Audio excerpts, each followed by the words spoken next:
On October 20, 2017, the Kurdish Peshmerga claimed to have destroyed an Iraqi M1A1 Abrams tank during fighting in Kirkuk province and took grainy video footage to prove it. It was an especially noteworthy clash given that Western allies supplied many of Iraqi Kurdistan's anti-tank missiles and Iraq's Abrams tanks. The Iraqi military's Joint Operations Command accused the Peshmerga of targeting the tank with a wire-guided MILAN anti-tank missile launcher, which Germany supplied by the dozens to the Peshmerga for use against Islamic State's up-armored suicide bomb vehicles. Iraq's Kurdish region possesses few tanks of its own, older T-55s captured after the collapse of the Saddam regime in 2003, and no match for M1s. Knocking out a U.S.-made Iraqi tank with a German anti-tank missile destined for the war with ISIS comes with political sensitivities. The Peshmerga denied using MILANs in the clash, and the German Defense Ministry would not confirm nor deny use of the missiles against the Iraqi tank. Germany has a contingent of military advisors in the region training the Peshmerga, a mission which Berlin briefly paused given the row with Baghdad. Iraqi forces and the Popular Mobilization Forces, pro-Baghdad paramilitary units, swept into the oil-rich Kirkuk region in October 2017 following Kurdistan's September 25 independence referendum. Outmatched by the larger Iraqi army, the Peshmerga retreated, but not without punctuating its collapse in Kirkuk with exchanges of fire. While the Iraqi government and the Peshmerga are at odds over the alleged use of MILAN missiles, both sides acknowledged the clash, which took place in Altan-Kupri, also known as PRDE, between the Kurdish capital of Erbil and Kirkuk city. We don't know how the Peshmerga took out the Abrams, but the Kurdish army has tank-busting weapons other than the MILAN.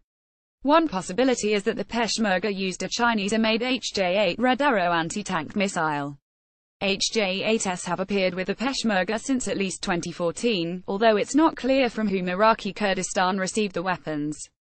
Sudan, Egypt, the United Arab Emirates and Pakistan are among the 19 countries which possess HJ-8s.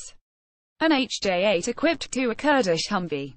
Photo via Kurdish social media. Along with HJ-8s, the Peshmerga have been sighted with Chinese-made anti-material rifles and grenade launchers. Qatar is strongly suspected to have supplied Syrian rebel groups with these weapons after first buying them from Sudan, and the hardware could have eventually worked its way to the Peshmerga via captured Islamic State stockpiles, according to one theory from the weapons monitoring group Armament Research Services. Social media channels aligned with the Kurdish separatist cause posted photos and videos showing tuber-launched HJ-8s attached to Peshmerga Humvees. Interestingly, one recent video depicts Kurdish troops launching what looks like a vehicle-mounted HJ-8 during the clash at Altan-Kupri. We don't see the target.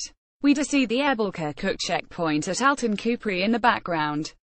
These same channels claimed an HJ-8 is what indeed took out the Abrams. If so, it would be a rare example of a Chinese-made missile destroying an American-made tank, indicating a vulnerability with the Abrams, as the M1s supplied to Iraq lack the high-tech active protection systems which are becoming increasingly common on modern tanks. The U.S. military's Abrams are only now starting to receive those defenses.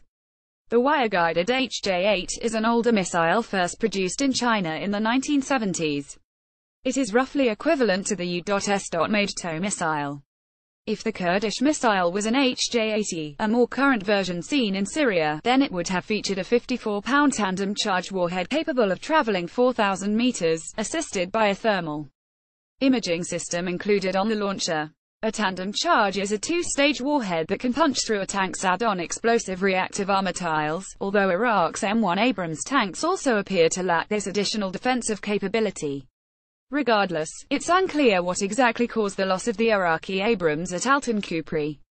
On October 25, Rudor, a news agency aligned with the Kurdistan Democratic Party, relayed an accusation from a Peshmerga commander that the Iraqi government removed the destroyed tank to hide the truth that they have used an Abrams tank against the Peshmerga.